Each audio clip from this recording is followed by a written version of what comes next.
Hello friends, Rayat Shikshan Sanstha Dhananjayrao Gadgil College of Commerce Satara, department of statistics at BCom second. We are going to study unit 3 measures of dispersion. Already we studied 3 measures of dispersion, namely range, quartile deviation, mean deviation. So all these 3 measures of dispersion, there are some drawbacks, such as in range we only think about the two numbers, largest observation and smallest observation. In case of the quartile deviation, again we see here the third quartile and first quartile. We take the difference between them and it's 1/2 is a quartile deviation.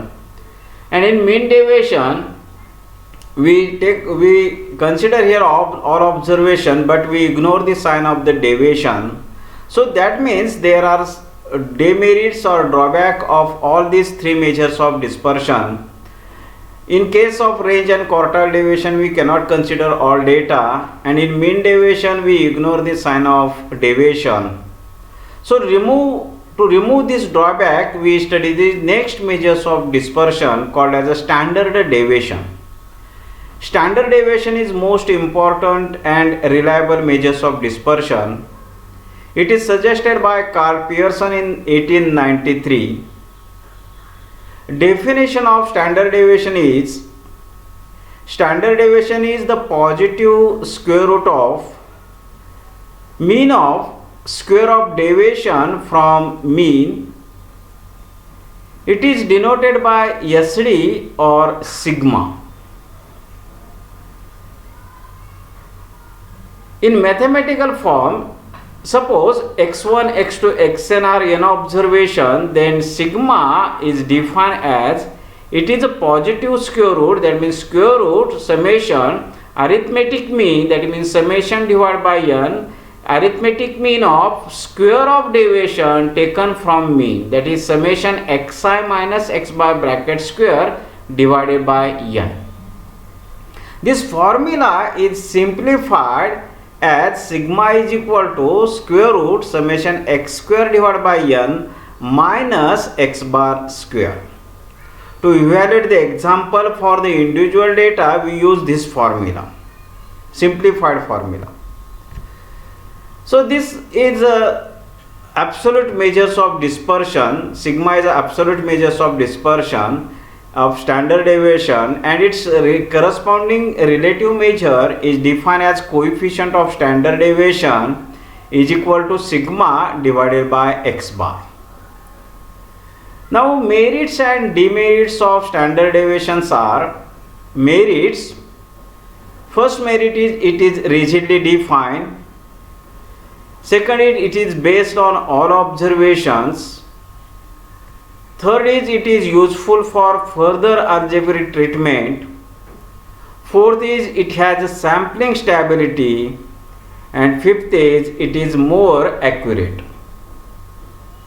So all these are the merits of the standard deviation. So that's why standard deviation is a reliable measures of dispersion, because it is based on all observations, it is accurate, and that's why, and it is rigidly defined also, it has sampling stability.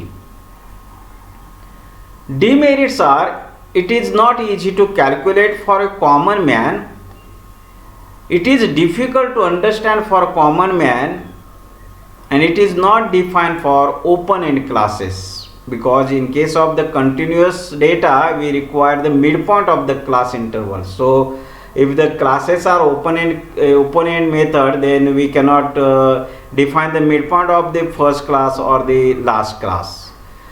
Uses of standard deviation. Standard deviation is widely used in all of the fields of the statistics, all the fields of the research field. Especially it is used in biological studies, in medical sciences, in statistical quality control, that is industrial statistics, inferential statistics, and everywhere in statistics standard deviation is widely used. Now computation of standard deviation for a frequency distribution. So for a frequency distribution, sigma is defined as by using the formula square root summation fx square divided by n minus x bar square. Suppose now in case of the frequency distribution, we know that there may be a discrete frequency distribution or continuous frequency distribution.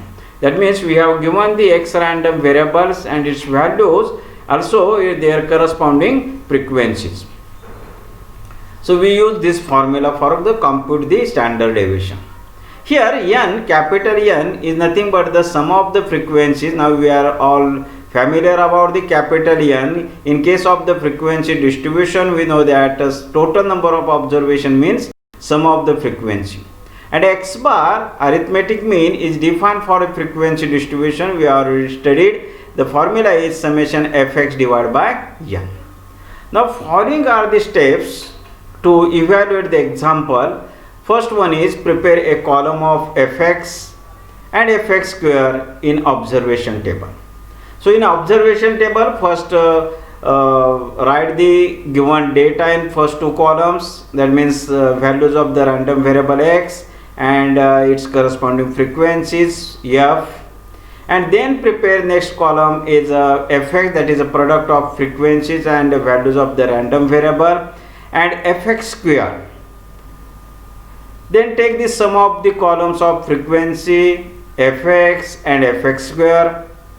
First define the arithmetic mean by using the formula x bar is equal to summation fx divided by n, and then find out the standard deviation by using the formula sigma is equal to under root summation fx square divided by n minus x bar square. In case of frequency distribution, continuous frequency distribution, x we take as a midpoint of the class interval. Now next definition is variance. If first we calculate the standard deviation, then variance we can define by taking the square of the standard deviation, or the definition is the arithmetic mean of square of deviation taken from mean is called a variance. In case of the definition of standard deviation, we first write that it is a positive square root of, but variance is a square of standard deviation, so we remove the square root and write the definition as it is a arithmetic mean of square of deviation taken from mean is called as a variance. It is denoted by v of x or sigma square,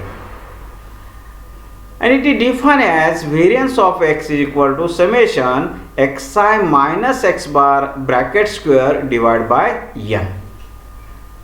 So it is a square of standard deviation. Computation for a frequency distribution as well as for a individual data, we simplified this definition or this formula as variance of x is equal to summation x square divided by n minus x bar square. This formula or simplified form of the definition is for individual data, and for a frequency distribution, variance of x is equal to summation fx square divided by minus x bar square. Properties of the standard deviation and variance. The most important property of the this standard deviation is combined mean or combined variance. So combined mean we already studied. Combined mean x bar is equal to n1 x1 bar plus n2 x2 bar divided by n1 plus n2. Now suppose there are two groups. First of size n1, its mean is x1 bar and variance is sigma 1 square. Second group of size n2, its mean is x2 bar and variance is sigma 2 square. Then the variance, that is a combined variance for the n1 plus n2 size, is defined as sigma square is equal to n1 in bracket sigma square plus d1 square plus n2 in bracket sigma 2 square plus d2 square divided by n1 plus n2. Here n1 size of the first group, n2 size of the second group, sigma 1 square variance of first group, sigma 2 square variance of second group, and d1 and D2 are the deviations from the combined mean. That means here D1 is equal to x1 bar minus x bar c, combined mean, and D2 is equal to x2 bar minus x bar c.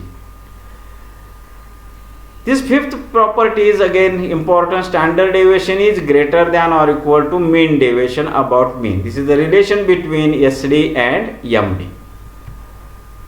Uses of variance, we already see that what are the uses of variance or standard deviation.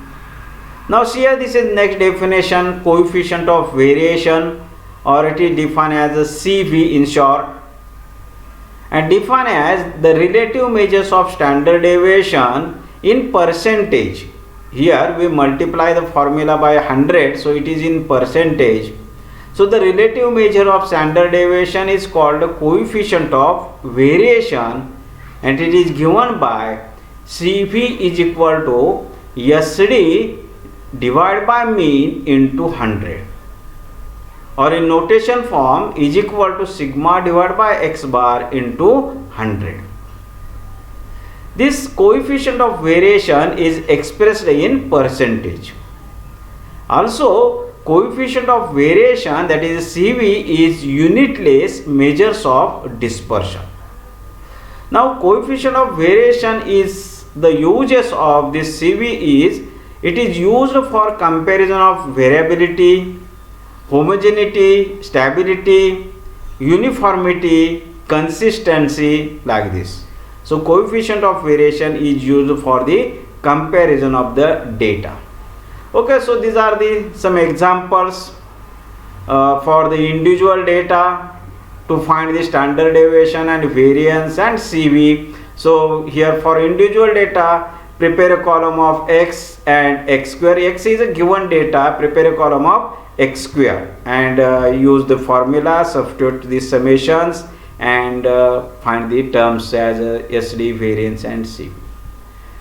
This the example is about for the discrete frequency distribution, and in discrete frequency distribution from given data, prepare observation table as given data x, f, prepare a column of fx and fx square, and again use the proper formula, substitute all these summations in the formula and find out mean, sigma, variance and coefficient of variation.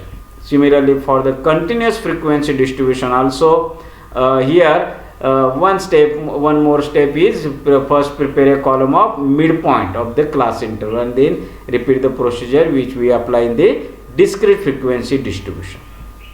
Okay, so which measures is to be applied?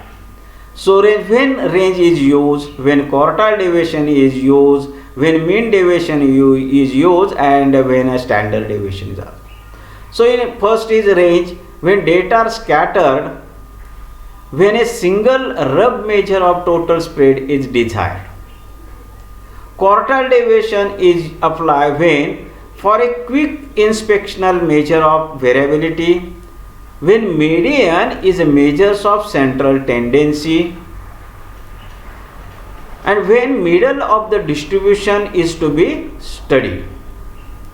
Mean deviation, when deviations are taken from mean, when extreme deviations would affect the standard deviation, and the use of or the application of the standard deviations are when reliable measures of variability is needed, when correlation coefficient is to be computed, or when coefficient of variation is to be computed. So these are the applications of range, quartile deviation, mean deviation and standard deviation. Okay, we stop here. We evaluate some examples based on the individual data, discrete frequency distribution and continuous frequency distribution on the next lecture. Okay, thank you.